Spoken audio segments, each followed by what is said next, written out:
Alright, in the past I've had some of you ask me, hey, what is that stuff that looks like brick on the walls? So I'm going to tell you today, and I'm going to show you a little bit about how to install it.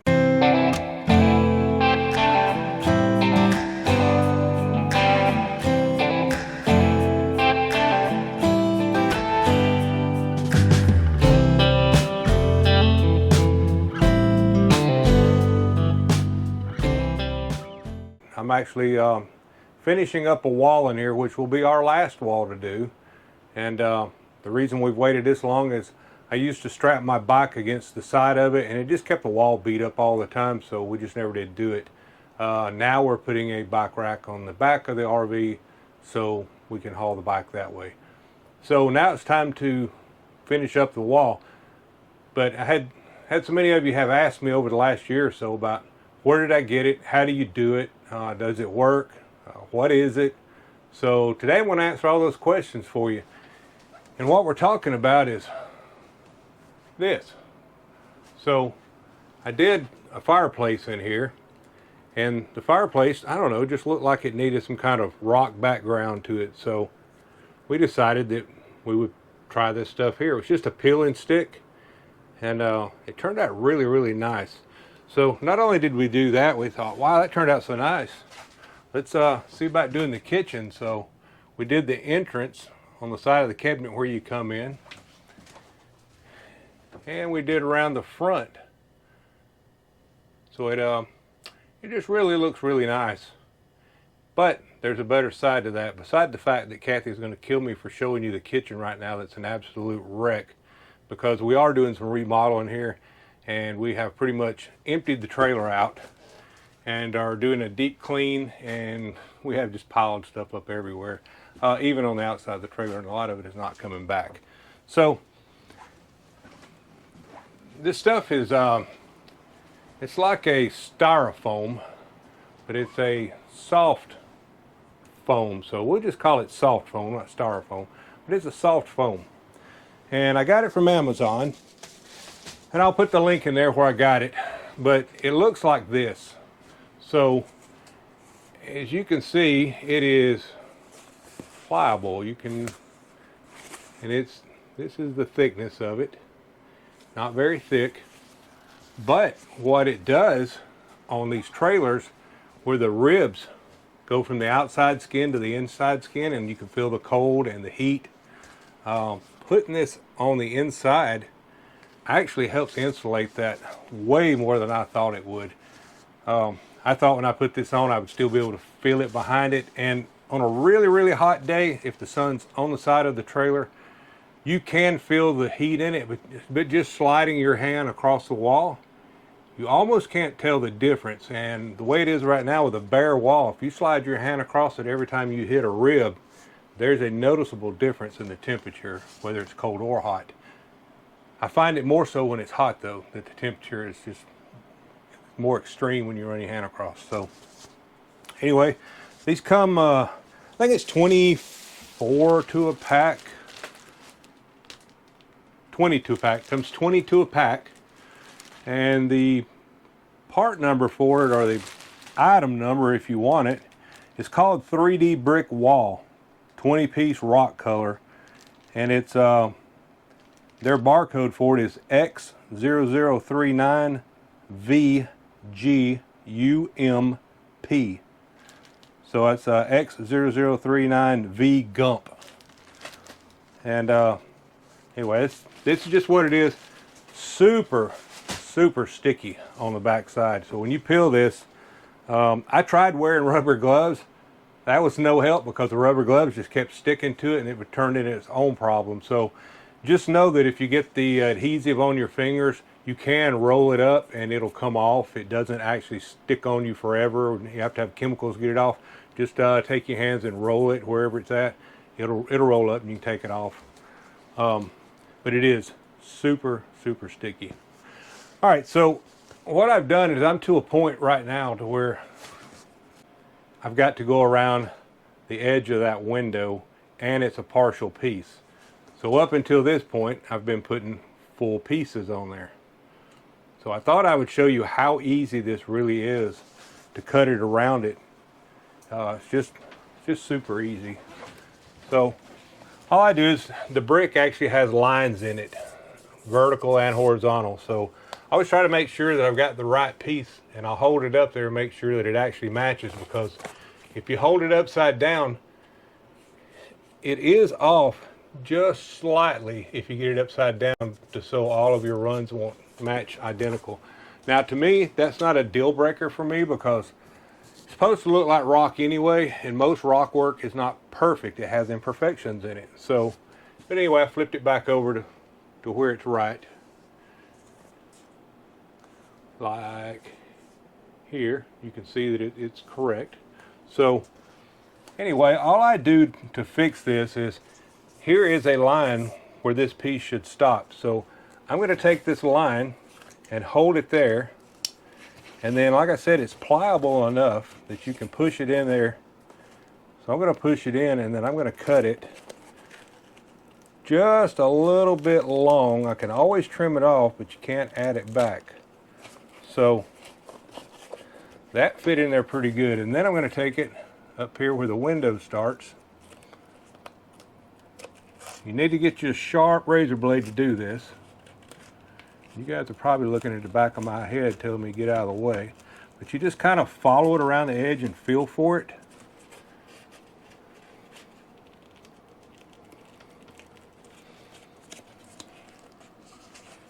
And just keep working it until you get there. Just don't get in a hurry. Getting in a hurry is what gets you in trouble.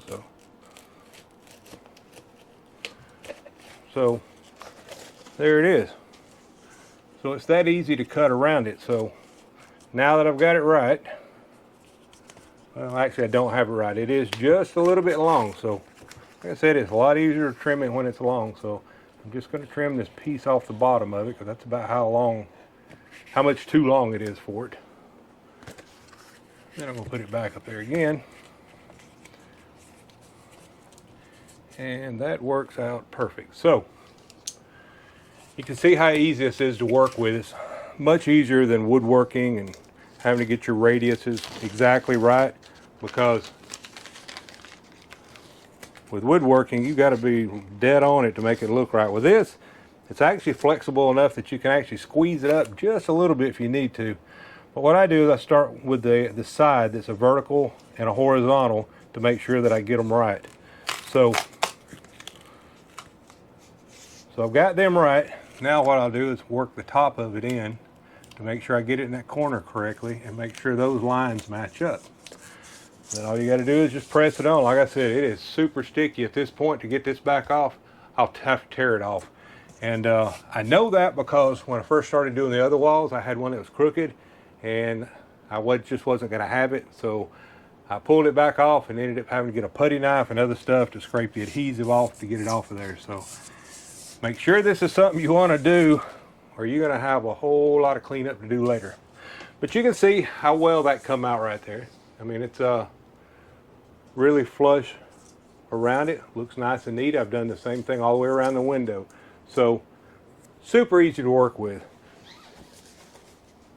All right, so from here, I take it,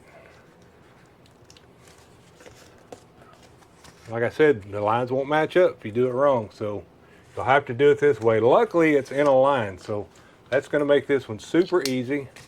All I have to do is just cut it at the bottom of that line. And it should fit in there.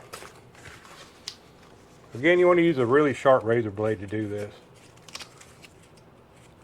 I think I actually need to trim that just a hair more. You don't want this pushed in there to where you're having to jam it in there and putting a lot of pressure on it to make it stay, because in the summertime when these walls heat up, it's like anything else.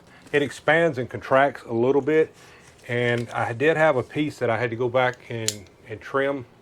I think it was last year, year before. Anyway, it got hot, and what it did is it tried to push itself out and bubble in one spot. It just had nowhere else for it to go for the relief. So you can see I put that in there. It's nice and tight. Looks nice. I cut it so it looks like it's still got a line there. And again, peel the back of it off.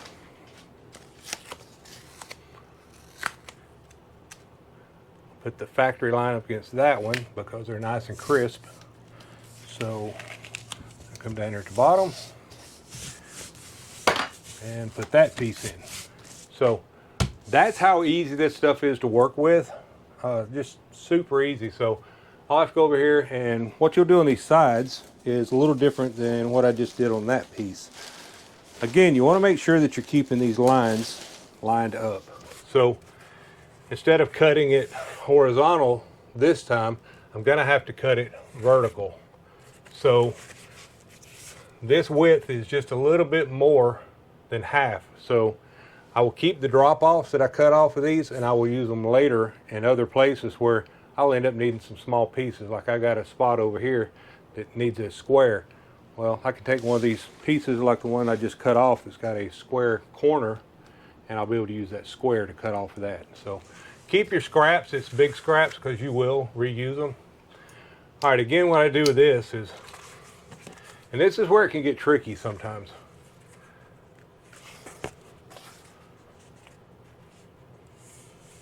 All right, so it goes this way to make the lines come out right. Okay, so what I want to be able to do is leave where I cut it, which is not going to be exactly perfect like this side.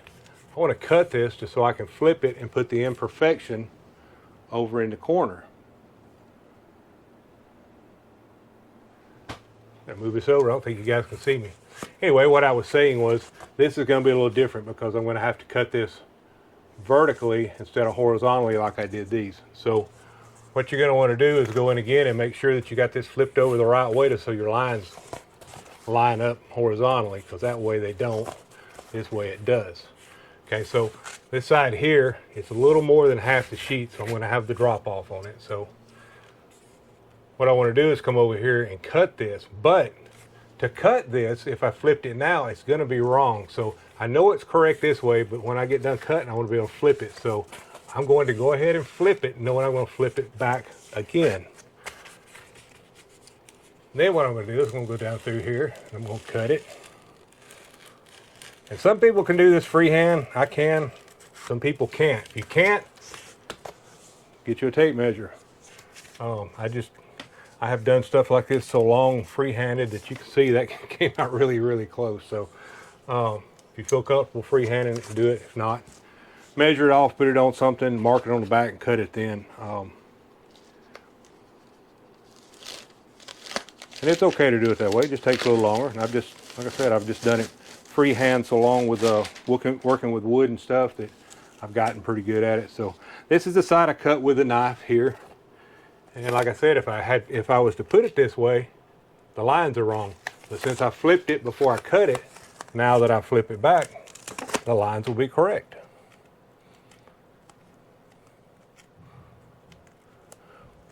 Well, this stuff you have to be careful with, because once it sticks, you better be sure that's where you wanted it to go, because it's stuck and you'll actually tear the piece up trying to get it back off to correct it. So just make sure that when you're ready to stick it, make sure that you were comfortable that that was right. Okay, and again, you can see the lines lined up. It's nice and crisp around it.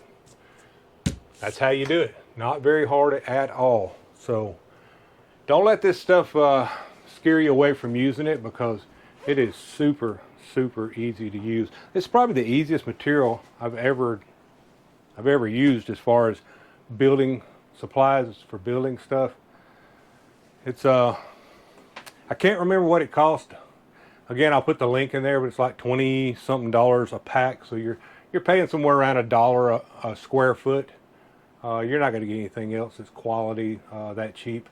Now, some of the ones that we started out with around the fireplace here, these are about 3 years old, and they're still stuck just as good as they were the day I put them on there. So the quality is there as far as that's concerned. I'd let the bed down to show you, but above the headboard part of the Murphy bed, and the Murphy bed is in here. But when you let it down about this high above the headboard, up is done in the same stuff.